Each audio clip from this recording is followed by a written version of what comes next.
I was fortunate enough to do something that I enjoyed doing. I used to sit back and say, they're paying me to do this. In what year did you join the Port Authority, Cobb? At the beginning of 1962, in April. How did you choose the Port Authority? I mean, somebody tell you about it? Did you decide I want to try the Port Authority? Never heard of it in my life. Didn't know what it was about. Didn't know. I'd crossed the Georgia Bridge, the tunnels, never knew, paid any attention to what it was. There was a gentleman came to me once where I worked and asked me if I had free time to polish his car. So to make extra money, I would do his and a couple of doctors around because it was at a garage. And he came to one day and asked me, he said, you know, you can do more than this. He says, would you like a job with the Port Authority? Never heard of it. I said, sure. So he gave me a date to come down. And I went down to 111 8th Avenue. And I walked in and he met me there with a young man from Human Resources and Doris Landry, whom I never knew. And I found out later, she has nothing to do with the human service, but she was there. And they took me in a room and they had a guy sit there and give me test after test. Every time I finish a test, they give me another one. I take another test and take another one. So that's how I got there. So what was your first job? Once you started there, what was your first day like? What were you doing? They sent me to the George Washington Bridge bus station and gave me a pan and broom and took me to the concourse level and says, anything you see on the floor, gum wrapper, cigarette butt, whatever, just sweep it up. And I thought to myself, this is not for me, but at the time, it was close to $10 an hour, $10 per week, more than I was making. So I said, I'll put up with it. But within a week to 10 days, I got a call to come back downtown. So what happens next? So they call you back, you've been tested, and you've been tested. A couple of weeks go by. How does the next couple of months, the next year go? They put me in the garage on the second floor, washing cars and polishing cars and parking cars. And when a director come in with a car, all your directors had cars assigned to them. And they would come and just park it, just bring it in. They'd get out and we'd park it. I did that, for a few months, I guess, not that long. And then I was sent to go out to Kennedy Airport. I worked in the garage out at Kennedy, refueling the trucks and the snow blowers. And I worked there for maybe a year or so. And then I got a call to come back downtown. And they put me on something they call the PADs, Port Authority Delivery. I was taking mail to facilities throughout the region.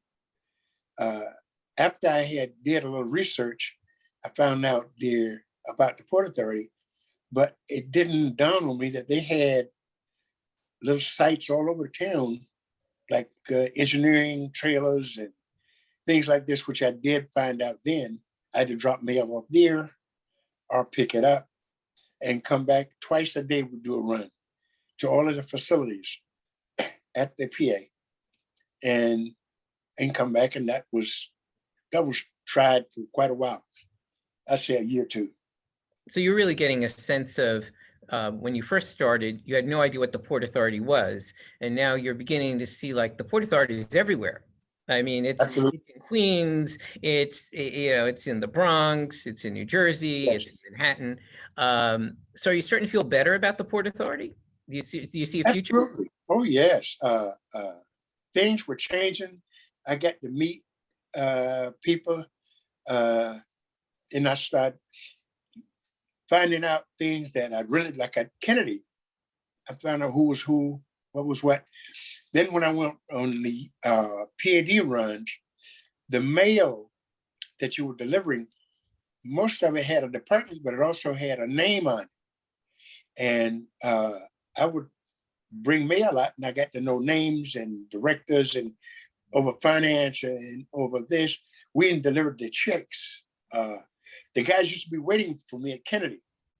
If you were late getting to Kennedy, they would be angry with you because that's certain days were check days, every other Thursday. So we had their checks in the mail. You were important. Oh yeah, they was glad to see me when I came up with the mail because that was their checks. So you're doing all that delivery, but at some point you start driving folks, correct? You become, when did that happen? I came back from PA delivery. I was off on a weekend, and I got a call from Doris Landry on a Saturday. And who is Doris Landry for people who don't know? Doris Landry was the secretary of the Port Authority. Okay.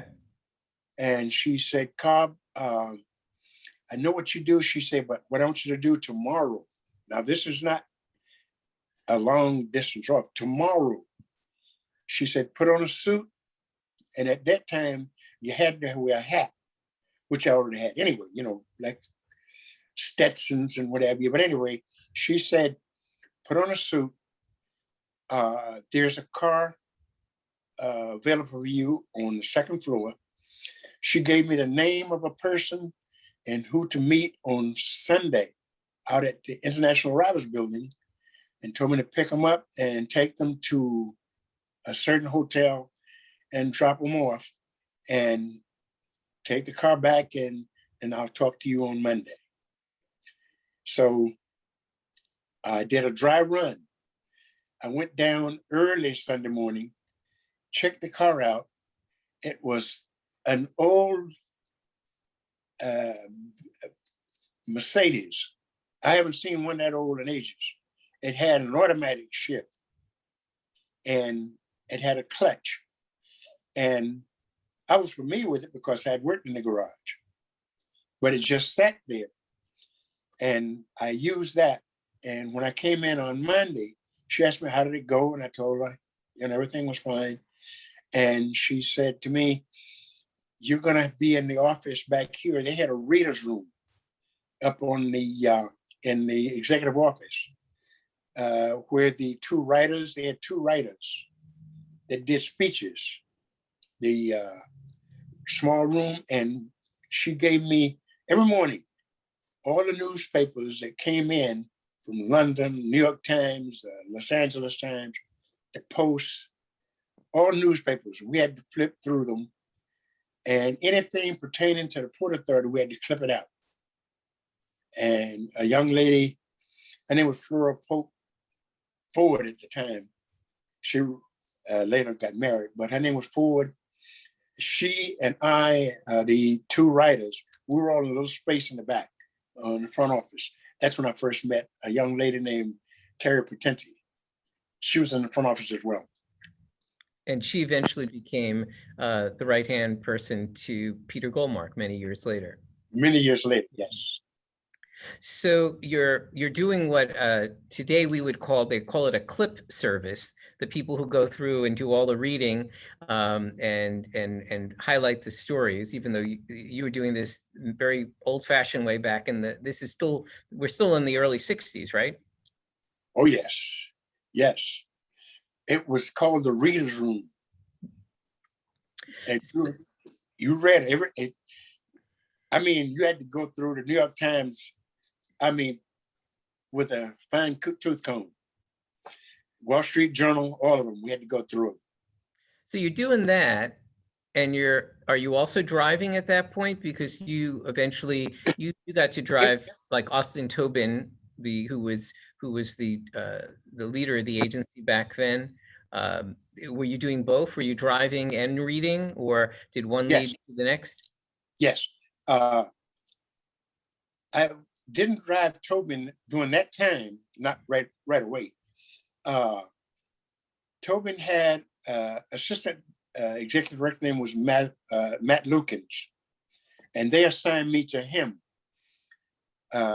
He had told me once why he wanted his own driver. And when they assigned me to him, they didn't think I should be in the reader's room. And they asked or told special events to give me a desk in their office and I could help them as well. And that's when I was assigned to, during that time it was called Special Services, which later changed to Special Events. Well, let's talk a little bit. Well, I want to talk a little bit about special events, but what was it like the first time you drove Austin Tobin? Because for so many young people today, you know, he's just this like legendary name, but he was, you know, he was a person, you know, who you had to deal with. What was he like, you know, when you were driving him? Very pleasant. I have a feeling, this is my personal feelings, I could be wrong, but each time I drove him, I think it was sort of, I won't say undercover, but it was, the pool of drivers downstairs, I take it that he didn't want either one of those to know exactly where they were going or whatever. The reason why I got that tape is because when they had me to go pick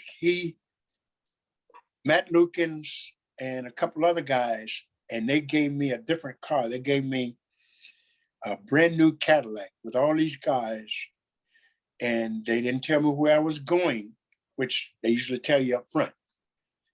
Once we got in the car, they told me what to do, where to go, and directions. And the directions was through the tunnel into New Jersey, and we're going to Central Jersey.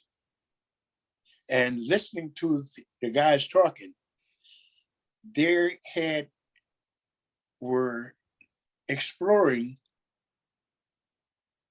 building an airport in Central Jersey. And when I heard them say they looked at the area and all these mountains and hills and things, and one of the guys was saying what it would take to level it off and all this, I never could understand why they were such a secret. But later I found out from Matthias Lukens, they didn't want everybody to know that they was exploring this because there would be a run on the property in the area. So they kept it under their hat. And they didn't say anything about looking at it, even if they had speculated. They wanted to do this. There would have been problems with people in the neighborhood, whatever. And that's when I found out, he said, it's sad that you make a statement that you're building an airport and everybody in the world wants to buy property next to it. But yet people that live next to airports, then they turn around and complain about the noise. This is going back. So let me take you out of the car and let's talk about special events and special services, because this is really the place where Cobb Wynn carves his spot. That, you know, even some of the old timers at the agency today, you know, talk to me about, like, if you want to know the kinds of people, the famous people, the events that happened at one point in time at the Port Authority, that was, you know, that you ran a lot of those things. So what was it like on the 8th Avenue building? And then let's sort of work our way to the new One World Trade Center. I think I could call it, to me, it was like coming of age. By me driving for Matt Lukens, it wasn't that often. And me being in special events, they would send me quite a few times. We would get requests from dignitaries, politicians from DC. And I had the chore of picking them up from my airport, bringing them to the city, driving them around the city or whatever. And I was fortunate enough that a lot of those people sent in kudos to the Port Authority. I would call Matt Lukens and say, what a jewel you got here, or this, that, and the other. So I think that's why they felt that a good match with me would be into special events, because I knew how to deal with people. Any event that we had in special events, I was on door control. What I mean by that is, if you have an event and you invite dignitaries in, it's by ticket. I didn't have to ask them for their ticket if I knew, of course, I knew their faces when they came in. Only strangers or somebody you say, where's your ticket? Or somebody you found trying to crash. Other than that, when a dignitary, I knew them by face. Hello, Mr. So-and-so, come on in. But I knew they had a ticket. And a lot of that was stemmed from that. And also, I got a lot of input, I would say help from a gentleman since passed. His name was Al Pomponio. Guys like Ray Nally, Barbara Galata, Carl Kleberg, those guys were special event reps. And they would take me under their wings when they do a job and show me the ropes and what, and that's how I was picking it up. Also, I learned, which not anything to do with them. When I was in the service, an old man told me once, shut up and listen. And to this day, I think it's one of the premier, that was the best advice I ever heard. So when I went there, I did a lot of listening. And that's how I learned. Until you and I spoke, I had never heard of the Oval Room. And then when I spoke to other folks who have been with the agency like 40 years, they'll tell me, oh yeah, it was on the 43rd floor, and they'd start describing it to me. The Oval Room was your universe.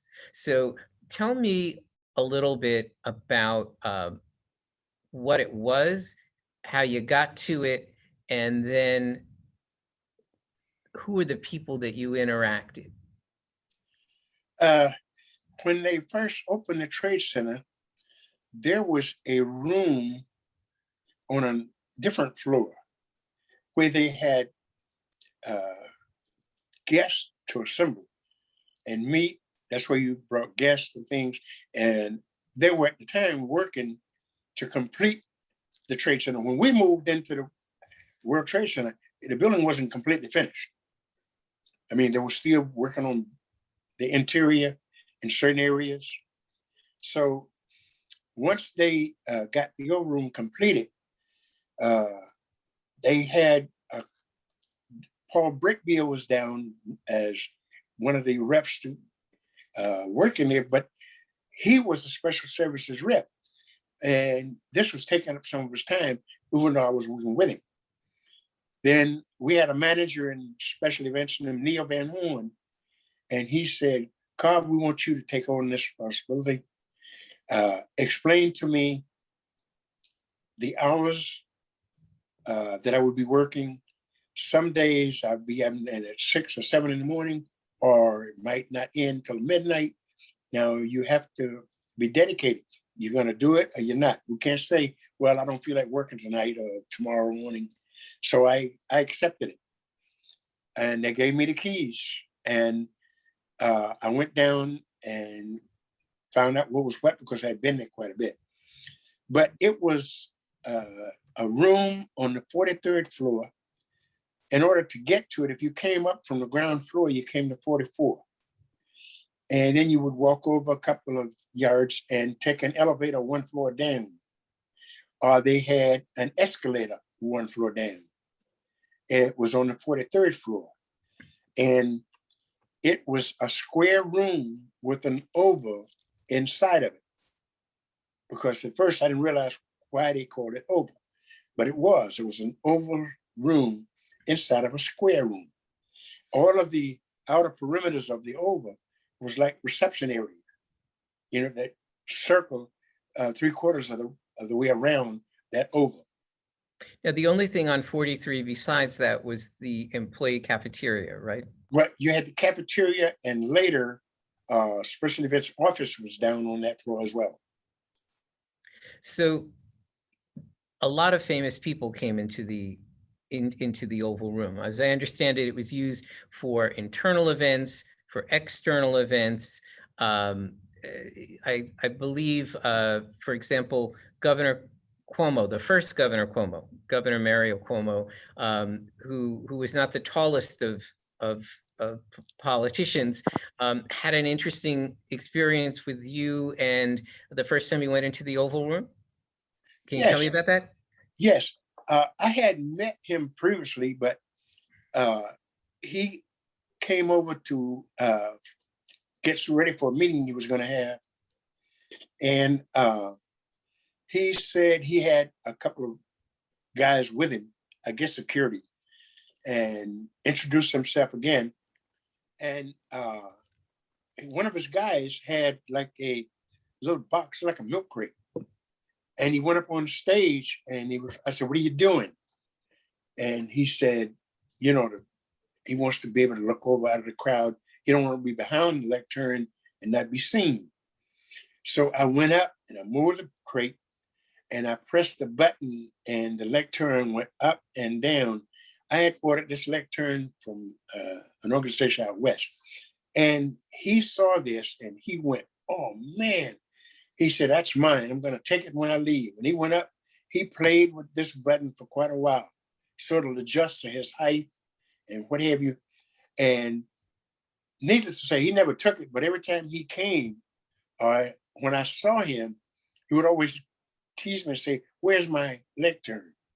And even after the Trade Center was bombed in '93, and they returned for the reception to come back in, first thing he did I have a picture of it, by the way, of he and I, we walked in the door and he's pointing, he says, "Are you taking care of my lectern?" It was like a running joke, but that's the interaction I had with him. And he was one of the nicest guys I met. And I met other governors. I met all your mayors from New York, but he was top. You got to meet a lot of famous folks between the Oval Room and just the facilities. You met Nelson Mandela, yes? Yes, absolutely. Yeah, I was at the airport when he came in, and we had an entourage from there to the Trade Center and up at windows.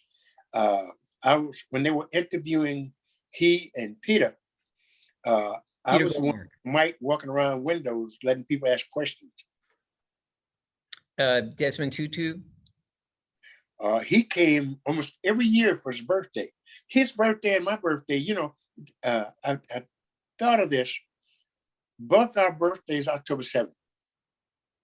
And he would come into New York, he and his wife, his daughter, and we would take him around hotels and take him out to dinner, have dinner at windows.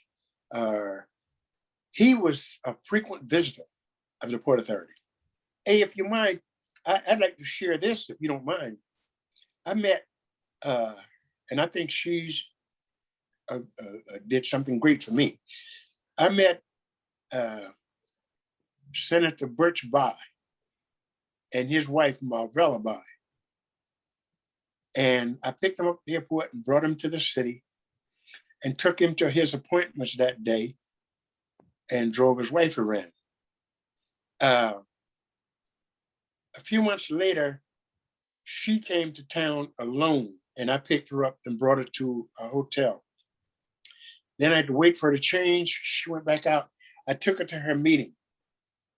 And when she went to her meeting, when she came out, we weren't allowed to smoke in the cars. I was standing beside the car with a cigarette in my hand. And she says, "Cobb, I know that's not a cigarette." And I told her, "Yes, it is." And when she finished explaining to me about smoking and what it does to you and what she's going through, I haven't touched a cigarette since. And by the way, within 6 months of our talk, she passed from cancer. And that had an effect on me because she told me about this, that I shouldn't be doing it. And that killed it right there. Well, that's an amazing story. You know, she gave you probably many, many more decades of life. I honestly believe that. I honestly believe it. You mentioned Peter Goldmark. So many former Port Authority employees, whether they were at a director level or in a mid-level, or speak of the time that Peter Goldmark ran the agency as just this amazing moment, that he was this extraordinary person. You've told me when he first came, he did a meeting in the Oval Room where he wanted representatives of every part of the agency, sort of like Noah's Ark, but with Port Authority employees. Can you tell me a little about that and his the way he connected with people as they came in and during the meeting? When he first came, I think I credit this to Miss Patenti.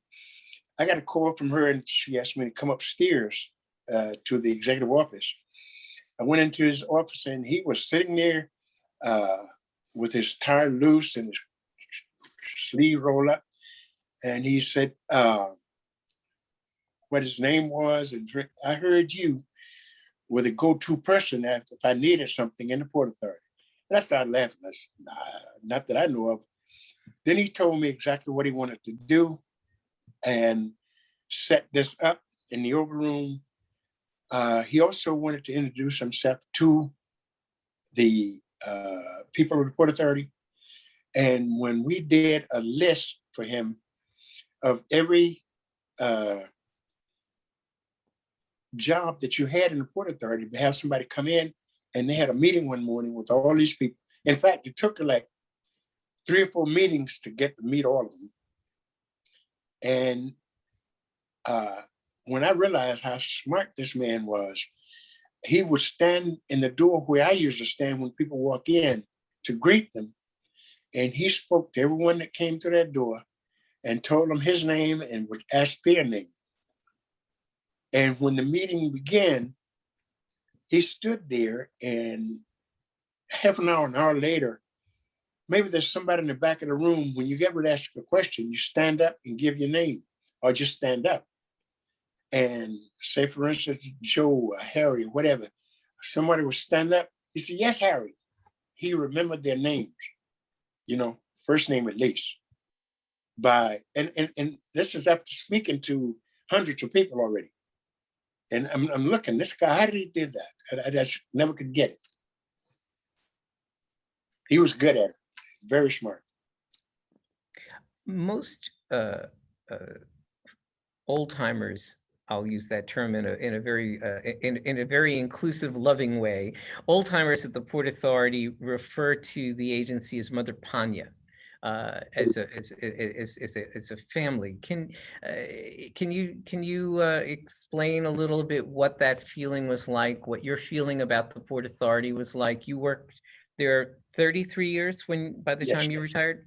Right. The first time I heard that was at 111 8th Avenue. In fact, everything that was typed up said PANYNJ. And everybody called it Mother PANYNJ. That used a term. And it was like family. If you go back, I guarantee you, everybody in the Port Authority had a relative somewhere in the agency. And a lot of them. And it was a lot of people say it shouldn't be, but I think this is why they had such a good success. You would hire people that knew what was what and knew you could trust them.